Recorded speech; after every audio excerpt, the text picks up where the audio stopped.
اعوذ باللہ من الشیطان الرجیم بسم اللہ الرحمن الرحیم رب اشرح لی صدری ویسر لی امری واحلل عقدۃ من لسانی یفقہوا قولی۔ السلام علیکم ورحمۃ اللہ وبرکاتہ۔ آج ہم سورہ آل عمران کا 17واں رکوع شروع کرتے ہیں۔ بسم اللہ الرحمن الرحیم۔ یا ایہا الذین آمنوا لا تکونوا کالذین کفروا وقالوا لإخوانہم اذا ضربوا فی الارض او کانوا غزا لو کانوا عندنا ما ماتوا وما قتلوا لیجعل اللہ ذلک حسرۃ فی قلوبہم۔ اے لوگو جو ایمان لائے ہو، کافروں کی سی باتیں نہ کرو جن کے عزیز و اقارب اگر کبھی سفر پر جاتے ہیں یا جنگ میں شریک ہوتے ہیں اور وہاں کسی حادثے سے دوچار ہو جاتے ہیں تو وہ کہتے ہیں کہ اگر ہمارے پاس ہوتے تو نہ مارے جاتے اور نہ قتل ہوتے۔ اللہ اس قسم کی باتوں کو ان کے دلوں میں حسرت و اندوہ کا سبب بنا دیتا ہے، یعنی یہ باتیں حقیقت پر مبنی نہیں ہیں۔ حقیقت تو یہ ہے کہ قضاء الہی کسی کے ٹالے ٹل نہیں سکتی، مگر جو لوگ اللہ پر ایمان نہیں رکھتے اور سب کچھ اپنی تدبیروں ہی پر موقوف سمجھتے ہیں، ان کے لیے اس قسم کے قیاسات بس داغ حسرت بن کر رہ جاتے ہیں، اور وہ ہاتھ ملتے رہ جاتے ہیں کہ کاش یوں ہوتا تو یہ ہو جاتا۔ واللہ یحیی و یمیت واللہ بما تعملون بصیر۔ ورنہ دراصل مارنے اور جلانے والا تو اللہ ہی ہے اور تمہاری تمام حرکات پر وہی نگراں ہے۔ وَلَئِن قُتِلْتُمْ فِي سَبِيلِ اللَّهِ أَوْ مُتُّمْ لَمَغْفِرَةٌ مِّنَ اللَّهِ وَرَحْمَةٌ خَيْرٌ مِّمَّا يَجْمَعُونَ۔ اگر تم اللہ کی راہ میں مارے جاؤ یا مر جاؤ تو اللہ کی جو رحمت اور بخشش تمہارے حصے میں آئے گی وہ ان ساری چیزوں سے زیادہ بہتر ہے جنہیں یہ لوگ جمع کرتے ہیں۔ وَلَئِن مُتُّمْ أَوْ قُتِلْتُمْ لَإِلَى اللَّهِ تُحْشَرُونَ۔ اور خواہ تم مرو یا مارے جاؤ، بہرحال تم سب کو سمٹ کر جانا اللہ ہی کی طرف ہے۔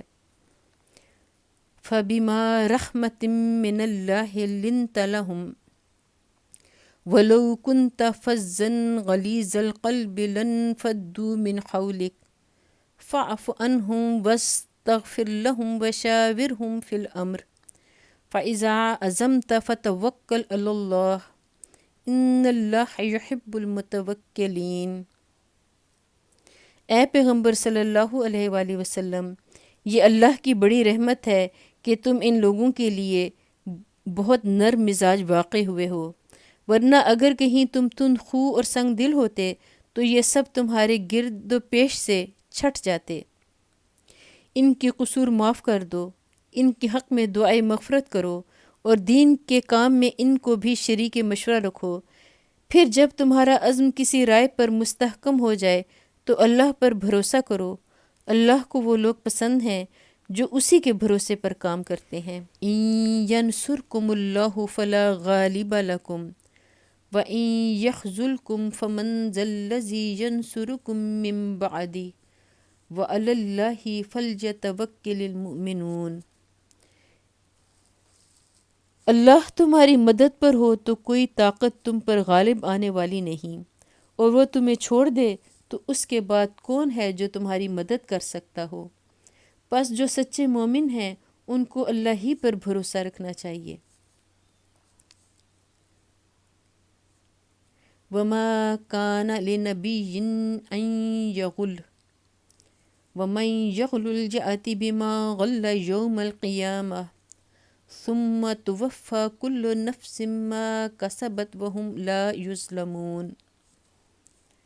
کسی نبی کا یہ کام نہیں ہو سکتا کہ وہ خیانت کر جائے، اور جو کوئی خیانت کرے تو وہ اپنی خیانت سمیت قیامت کے روز حاضر ہو جائے گا، پھر ہر متنفس کو اس کی کمائی کا پورا پورا بدلہ مل جائے گا اور کسی پر کچھ ظلم نہ ہوگا۔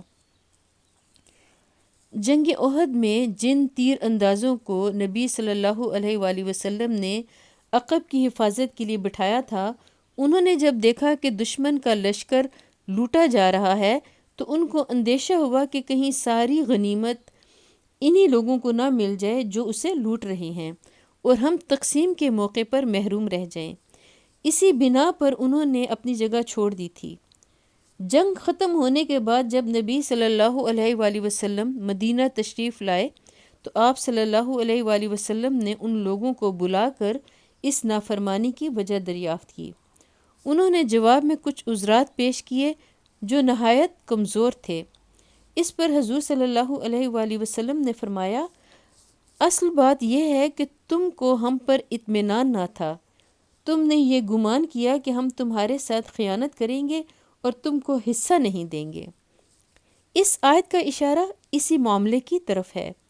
ارشاد الہی کا مطلب یہ ہے کہ جب تمہاری فوج کا کمانڈر خود اللہ کا نبی تھا اور سارے معاملات اس کے ہاتھوں میں تھے، تو تمہارے دل میں یہ اندیشہ پیدا کیسے ہوا کہ نبی کے ہاتھ میں تمہارا مفاد محفوظ نہ ہوگا؟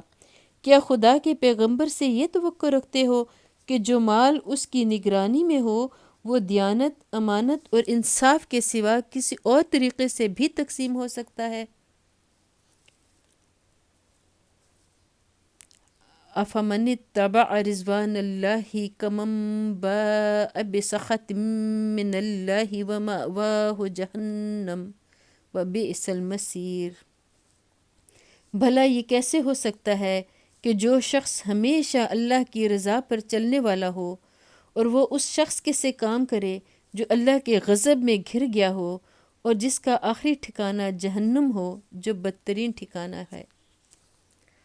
ہم درجات عند اللہ واللہ بصیر بما یعملون۔ اللہ کے نزدیک دونوں قسم کے آدمیوں میں بدرجہ فرق ہے اور اللہ سب کے اعمال پر نظر رکھتا ہے۔ لقد من اللہ علی المؤمنین اذ بعث فیہم رسولا من انفسہم یتلو علیہم آیاتہ ویزکیہم ویعلمہم الکتاب والحکمہ وإن كانوا من قبل لفی ضلال مبین۔ در حقیقت اہل ایمان پر تو اللہ نے یہ بہت بڑا احسان کیا ہے کہ ان کے درمیان خود انہی میں سے ایک ایسا پیغمبر اٹھایا جو اس کی آیات انہیں سناتا ہے، ان کی زندگیوں کو سنوارتا ہے اور ان کو کتاب اور دانائی کی تعلیم دیتا ہے، حالانکہ اس سے پہلے یہی لوگ صریح گمراہیوں میں پڑے ہوئے تھے۔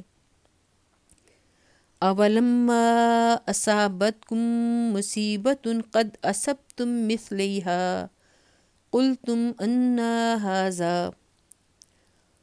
اور یہ تمہارا کیا حال ہے کہ جب تم پر مصیبت آ پڑی تو تم کہنے لگے یہ کہاں سے آئی، حالانکہ جنگ بدر میں اس سے دگنی مصیبت تمہارے ہاتھوں فریق مخالف پر پڑ چکی ہے۔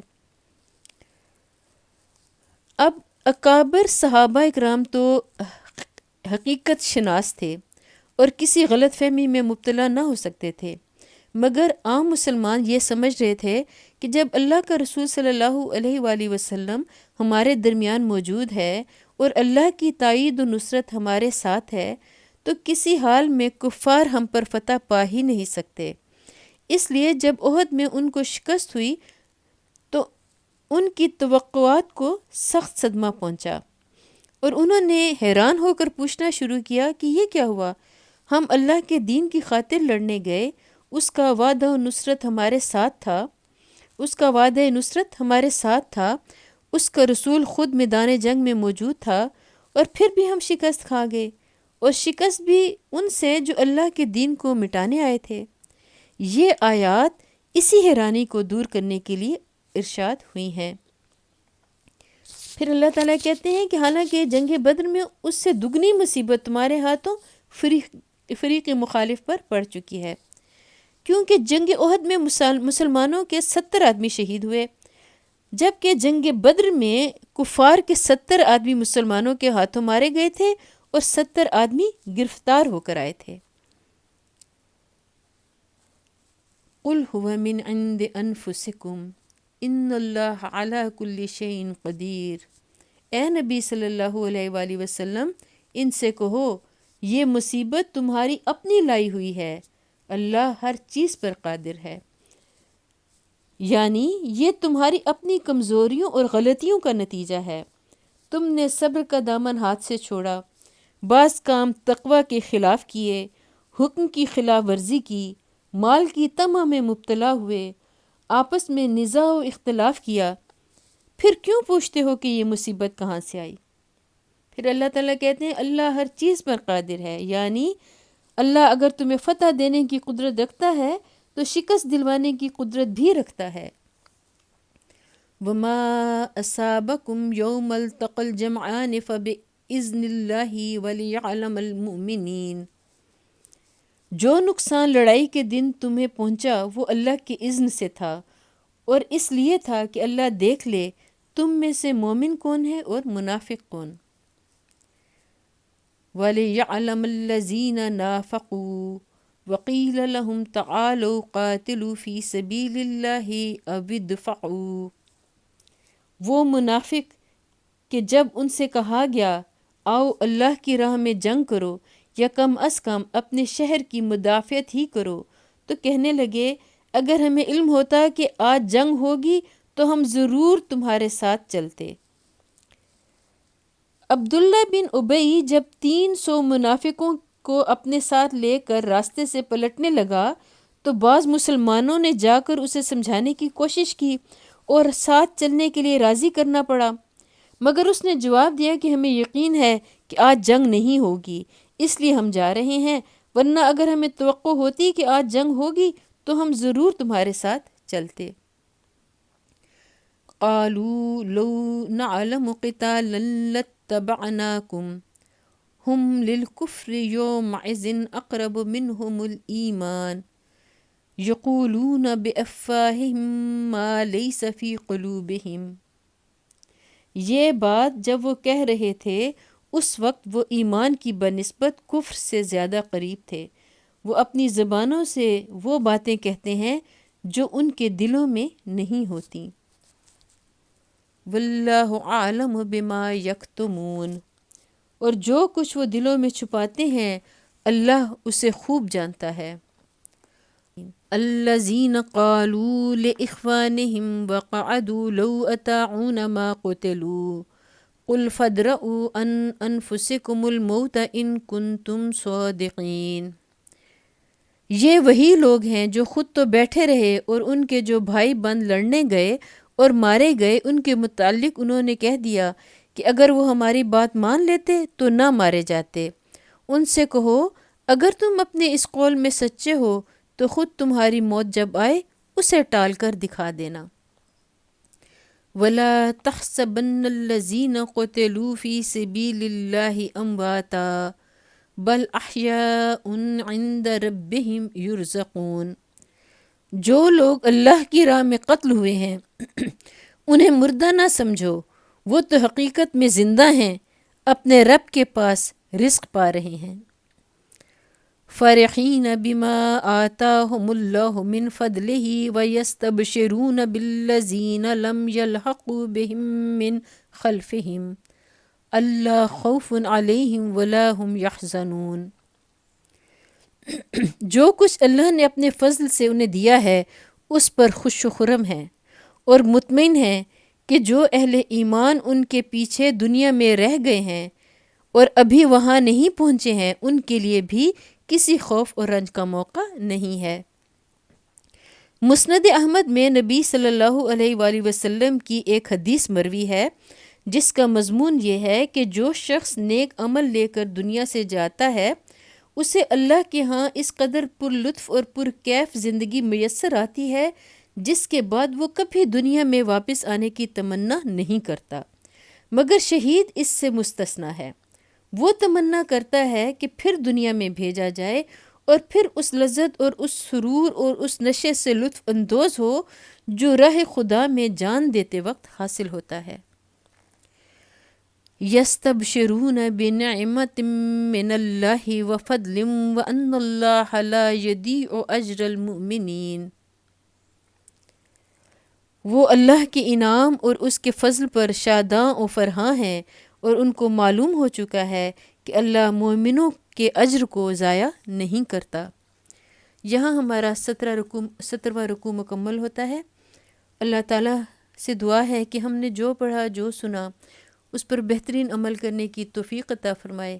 اللہ تعالیٰ ہمارے گناہوں کو معاف فرمائے، اور قرآن مجید پڑھنے کے دوران اگر مجھ سے غلطی ہو گئی ہو تو اللہ تعالیٰ مجھے معاف فرمائے۔